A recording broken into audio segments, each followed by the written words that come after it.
I've always loved animals. Growing up in a rural town surrounded by endless forests, pets were my companions. Our house sat at the edge of Pine Hollow Woods, a dense forest rumored to be haunted. People whispered about strange figures in the trees and animals acting odd, but I never gave it much thought. To me, it was just home. This story, though, changed how I see that place forever. It's about the time I brought home a dog I should have left alone. It was late October, just after sunset, and the light had that soft, golden glow that makes everything look surreal. I was driving down one of the back roads near Pine Hollow, heading home after a long day. As I rounded a bend, my headlights caught a figure by the roadside, a dog.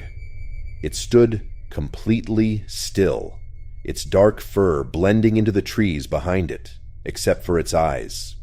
They reflected the light like coins, unnervingly bright. I slowed down and rolled down my window. "Hey, buddy," I called softly. The dog didn't move, it just stared. For a second I considered driving on. Something about it felt off. But then it took a step forward, limping slightly. My heart softened. It was probably hurt. I opened the passenger door. "Come on. Let's get you some help." The dog climbed in, moving stiffly. Up close, it was massive, probably some kind of shepherd mix. Its fur was patchy, and there was a thin scar running down one of its legs. But its eyes were the most striking, too human in their intensity. I figured I'd drop it off at the local shelter the next day. For now, it could rest in my garage. When we got home, I set up a bed for the dog in the corner of the garage. It watched me the whole time, silent but alert. When I turned to leave, it let out a low whine. All right, I said, sitting down cross-legged on the cold floor. I patted its head, and it leaned into my hand. "You'll be fine. Big guy." But as I sat there, something strange happened. The dog started trembling, its muscles tensing like it was ready to pounce. Its head snapped toward the garage door, ears pricked. I turned to look, but saw nothing. Then it growled, a deep guttural sound that made the hairs on my neck stand up. I stood quickly. "Easy. It's okay." The dog didn't move. Its eyes were locked on the door, and its growl deepened. A sudden sharp thud came from outside. I froze. Raccoon, I thought. Maybe a branch falling. But the dog wasn't convinced. It lunged toward the door, slamming into it with such force that I jumped. "Hey!" I shouted, grabbing its collar. "Stop!" It stopped, but its body remained tense, its growl now a low rumble in its chest. I peeked out the window but saw only darkness. Still, I couldn't shake the feeling that something was out there, watching. That night, I didn't sleep well. I kept hearing noises, scratches, faint thumps, the occasional low growl from the garage. Once I thought I heard footsteps on the porch, but when I checked, no one was there. By morning, the dog seemed calmer. It followed me around the yard as I fed the chickens and checked the garden. I decided to name it Bear. It fit, big, quiet, and a little intimidating. But the peace didn't last. That afternoon, while I was inside, I heard the chickens squawking. I ran outside to find feathers scattered everywhere and the coop door wide open. Bear was standing nearby, his muzzle bloody. "Damn it, Bear!" I yelled. He didn't flinch, just stared at me with those unnervingly bright eyes. I locked him in the garage and spent the rest of the day cleaning up the mess. But the longer I thought about it, the more something didn't add up. The coop door had been latched. Bear was big, but not big enough to undo a latch like that. That night, things got worse. Around midnight, I woke to the sound of scratching, long, deliberate scrapes against the side of the house. I grabbed a flashlight and crept outside. The yard was empty. The woods beyond, though, were alive with sound, branches cracking, leaves rustling, faint guttural noises I couldn't identify. I swung the flashlight around, heart pounding, and then I saw them. Eyes, reflecting the light, just like Bear's had. Dozens of them, low to the ground, staring at me from the tree line. I stumbled back inside, slamming the door and locking it. Bear was in the garage, growling again. This time, It wasn't directed at the door. It was directed at me. The next morning, I decided I'd had enough. I loaded Bear into the truck, intending to take him to the shelter. But as I drove, I realized he wasn't in the back seat anymore. I slammed on the brakes and pulled over. The door was still locked, the windows were up, but Bear was gone. For weeks after that, strange things kept happening. Dead animals left on my porch, scratches on the walls, shadows moving in the woods. I started hearing noises at night. Low growls, faint whispers that seemed to come from the trees. And sometimes, in the distance, I'd see Bear, standing just at the edge of the woods, watching me with those bright, human-like eyes. I don't live there anymore. I sold the house, left Pine Hollow behind, and moved to a crowded city where the lights never go out. But even now, sometimes at night, I feel like I'm being watched.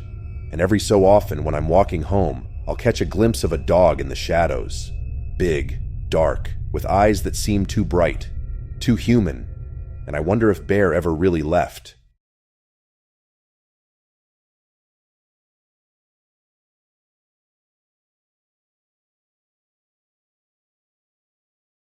It started as an easy way to make some extra cash. I wasn't exactly rolling in money, and when a friend forwarded me the job ad, I jumped on it. Pet sitter needed, 2 nights, $200. Big cozy house with full kitchen access. Easy money, right? Watch a dog, eat their snacks, and maybe soak in a clawfoot tub. I'd done it 100 times before, but this time was different. The Harpers were an older couple who lived in a house at the edge of the woods, about 20 minutes outside of town. The property was gorgeous, 3 stories tall with wide glass windows that let you see the trees surrounding the backyard. When I arrived on Friday, Mrs. Harper was in the kitchen packing up snacks, and Mr. Harper was jotting down instructions for Jasper, their German shepherd. "He's a good boy, but shy," Mrs. Harper explained, handing me a list of do's and don'ts. "He'll probably stick to himself most of the time." "Easy enough," I said, scratching Jasper behind the ears. He was big, maybe 90 pounds, with dark fur and bright eyes that followed me everywhere. "Oh, and one more thing," Mr. Harper added, looking up from his note. "Don't let Jasper outside after dark." I raised an eyebrow. "Coyotes?" "Yes," Mrs. Harper said quickly. "They get close to the woods at night. We don't want him getting hurt." "Got it," I said, although I thought it was a little odd. Jasper didn't seem like the kind of dog that would lose a fight with a coyote. But the Harpers were paying me $200 to follow their rules, so I wasn't about to question it. The first day was fine. Jasper was quiet but well-behaved, and the house felt like something out of a magazine. I spent the afternoon curled up on the couch with their Netflix and a cup of tea. When I took Jasper outside for his afternoon walk, he stayed close to me, his ears constantly twitching toward the woods, like he was listening for something. By the time the sun set, the house felt different. Shadows from the trees stretched long and dark across the backyard, and the woods seemed closer than they had in the daylight. Jasper paced near the back door, occasionally stopping to growl softly at nothing in particular. "Relax, buddy," I said, locking the door tightly after his last trip outside for the evening. I even pulled the curtain shut just in case. I woke up around 2 a.m. to the sound of Jasper whining. At first, I thought he needed to go out, but then I noticed he wasn't by my bed.